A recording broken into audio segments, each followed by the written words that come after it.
एवं नियंत्रण एवं समन्वय। अगर ब्लूप्रिंट के हिसाब से अपन इसको देखते हैं तो इसमें ऑब्जेक्टिव टाइप के क्वेश्चन 3 नंबर के आएंगे और एक 3 नंबर का एक क्वेश्चन आएगा, मतलब ये चैप्टर 6 नंबर में आने वाला है। अब मैंने आपको पिछले वीडियोस में ट्रिकी क्वेश्चंस बताए थे जिनके आधार पर हम 5 तरह के क्वेश्चन तैयार कर सकते हैं। हमने एक लाइन याद करी तो इससे हम 5 क्वेश्चन तैयार कर सकते हैं। Fill in the blanks, multiple choice, match making, 1 number का आंसर और सत्य असत्य, सिर्फ 1 नंबर से, एक लाइन से। पहला है प्रतिवर्ती क्रियाओं का नियंत्रण एवं समन्वय मेरु रज्जु द्वारा होता है। अगर फिल इन द ब्लैंक्स आया तो हम मेरु रज्जु भर देंगे, सही विकल्प आया तो मेरु रज्जु उसको सही विकल्प में कर देंगे, सत्य असत्य आया तो हमें मेरु रज्जु याद होगा तो हम मेरु रज्जु कर देंगे। और मैच मेकिंग में इधर प्रतिवर्ती क्रियाओं का नियंत्रण समन्वय, इधर मेरु रज्जु आया तो हम सही मैच मेकिंग कर देंगे। और इसके बाद में 1 नंबर के क्वेश्चन में भी इसका आंसर हम लिख सकते हैं कि प्रतिवर्ती क्रियाओं का नियंत्रण एवं समन्वय मेरु रज्जु द्वारा होता है। यहाँ पर मैं क्वेश्चन नहीं दे रही हूँ, सिर्फ आपको ट्रिकी क्वेश्चन का आंसर दे रही हूँ। नंबर दूसरा है 2 न्यूरॉन्स के बीच की संधि सिनेप्स कहलाती है। अभी त्रैमासिक परीक्षा में ये क्वेश्चन आया था 10th में, 2 न्यूरॉन्स के बीच की संधि सिनेप्स कहलाती है। शरीर का नियंत्रण सेरिबेलम के द्वारा होता है। पीयूष ग्रंथि को मास्टर ग्रंथि भी कहते हैं। जिब्रेलिन के प्रभाव से बीज रहित फल प्राप्त होते हैं। जिब्रेलिन और ऑक्सिन 2 हार्मोन है जो कि मोस्ट इंपोर्टेंट क्वेश्चन बनते हैं इसमें। जिब्रेलिन और ऑक्सिन के प्रभाव, तो जिब्रेलिन हार्मोन के प्रभाव से क्या होता है, बीज रहित फल प्राप्त होते हैं।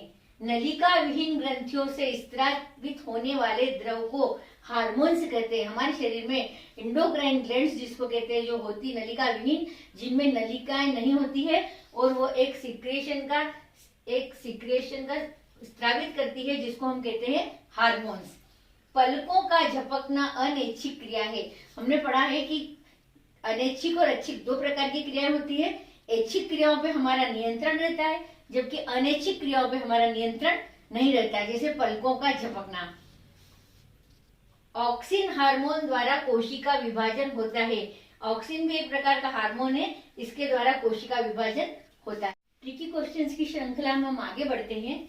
जिब्रेलिन के द्वारा पौधों की लंबाई में वृद्धि होती है।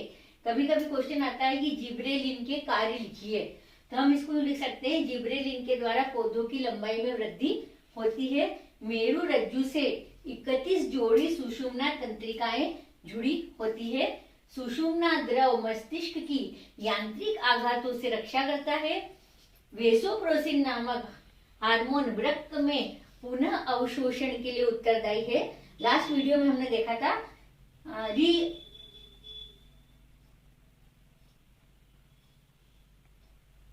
फिर से करना पड़ेगा।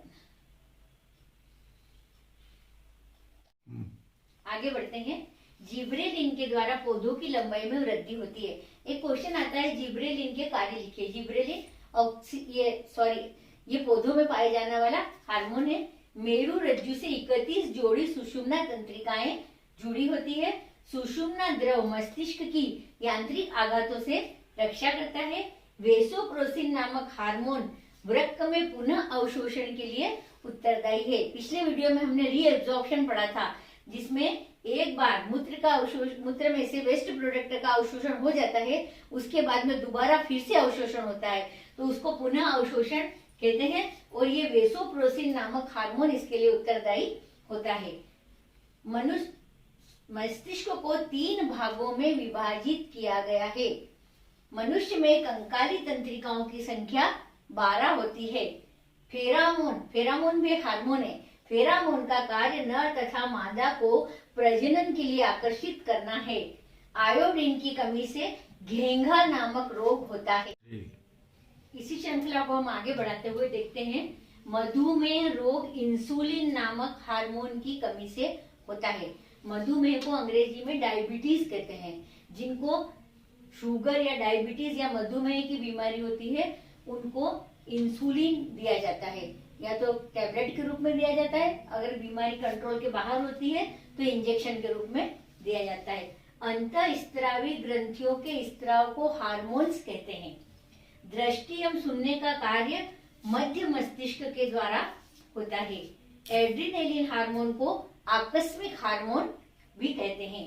अग्नाशय इसको आइसोलेट्स ऑफ लैंगरहैंस भी कहते हैं, द्वारा इंसुलिन हार्मोन स्त्रावित होता है।